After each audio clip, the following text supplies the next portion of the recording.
पुत्र गणेश, अभी स्वामी का ध्यान भंग करना उचित नहीं। किंतु मैं मौसी को दिया वचन भंग नहीं कर सकता माता।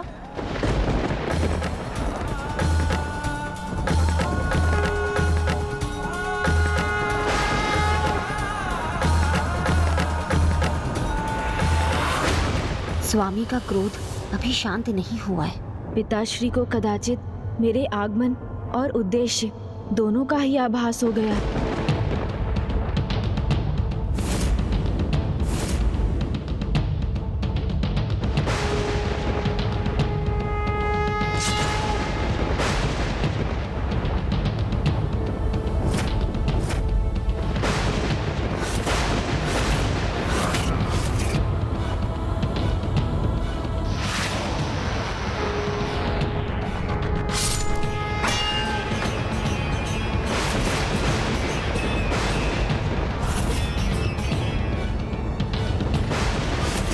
क्षमा कीजिए पिताश्री, मैं वो। आइए ऋषिवर, आपका स्वागत है।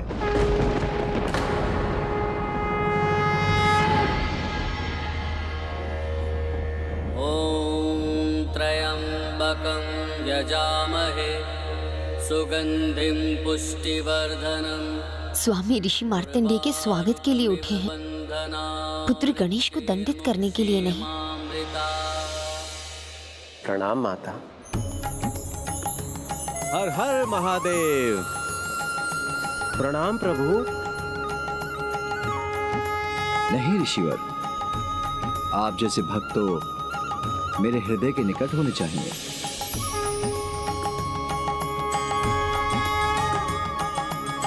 अद्भुत।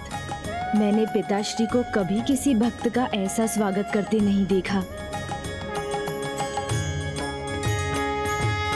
मैं धन्य हो गया प्रभु। आपका स्वागत है कैलाश में।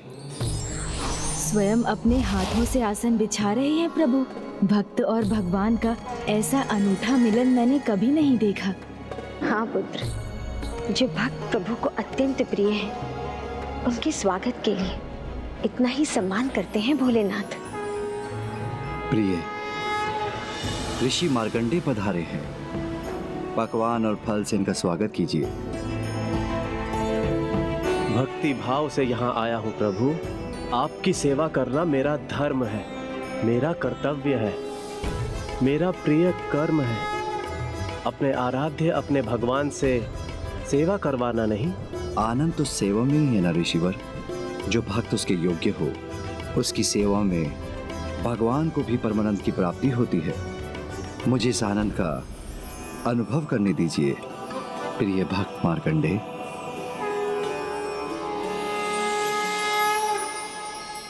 लीजिए स्वामी।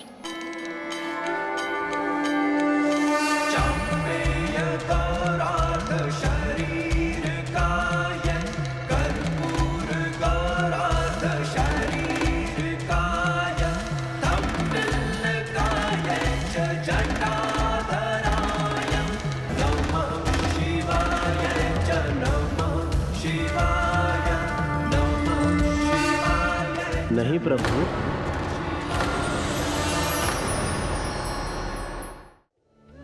अपने भक्त को अपनी मर्यादा में रहने दीजिए।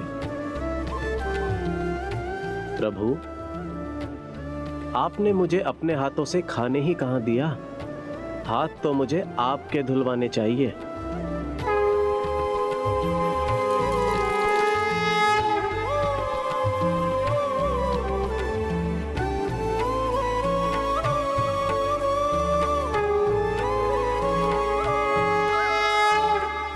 मैं धन्य हुआ प्रभु। अब अपने इस भक्त को अपने भगवान की सेवा का परम आनंद प्राप्त करने दीजिए।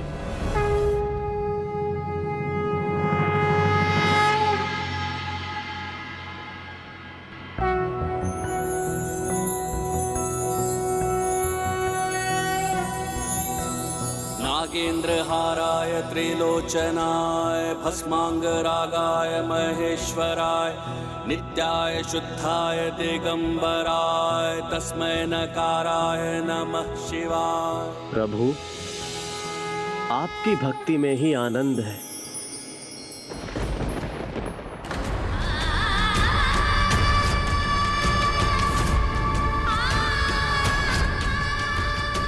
की मर्यादा भंग कर कैसी भूल कर दी स्वामी ने कि उनके ही आराध्य ने अपने परम भक्त को स्वयं से दूर कर दिया। मुझे आज्ञा दीजिए प्रभु।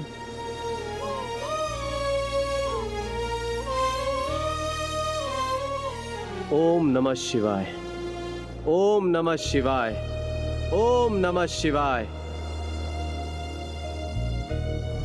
पिताश्री, एक भक्त को जब आपकी इतनी कृपा प्राप्त हो सकती है, तो क्या दूसरे भक्त को उसकी भूल के लिए क्षमादान नहीं मिल सकता?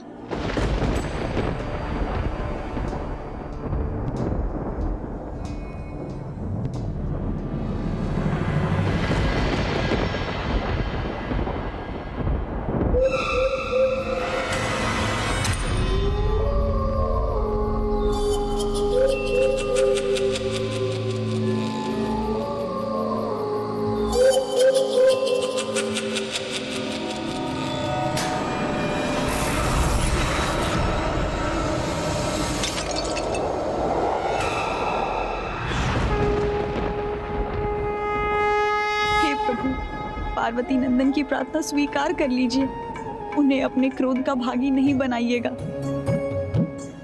बोलिए ना पिताश्री, भूल स्वीकार करने वाला क्या क्षमा का पात्र नहीं?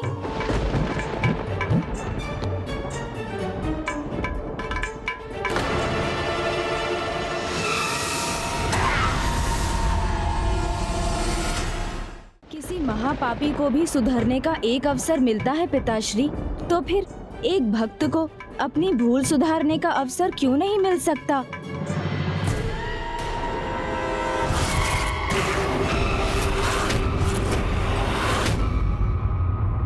उचित है पिताश्री, कम से कम इतना बताने की तो कृपा कीजिए।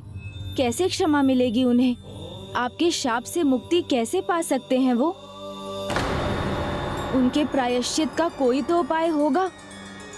प्रायश्चित? जिसे मर्यादा का ज्ञान ही नहीं, वो भला क्या प्रायश्चित करेगा? जो भक्त मर्यादा का महत्व समझता है, उसका महत्व भगवान से कहीं अधिक होता है। ऐसे महान भक्तों पर भगवान स्वयं न्यौछावर रहते हैं, और जो भक्त मर्यादा को भूल जाए, वो भक्त ही नहीं कहलाया जा सकता। एक और भक्त मार्कंडे हैं, जिन्होंने स्वयं मुझसे सत्कार पाकर भी अपनी मर्यादा नहीं भूली, और दूसरी ओर वो है जो एक पद की मर्यादा भी नहीं निभा सका। किंतु गणेश, यदि उसकी सहायता करनी है तो उसे सर्वप्रथम ये समझाओ कि भक्ति की मर्यादा क्या होती है। गणेश, पुष्पदंत को कुछ सिखाना ही है तो भक्ति का वास्तविक अर्थ समझाओ उसे।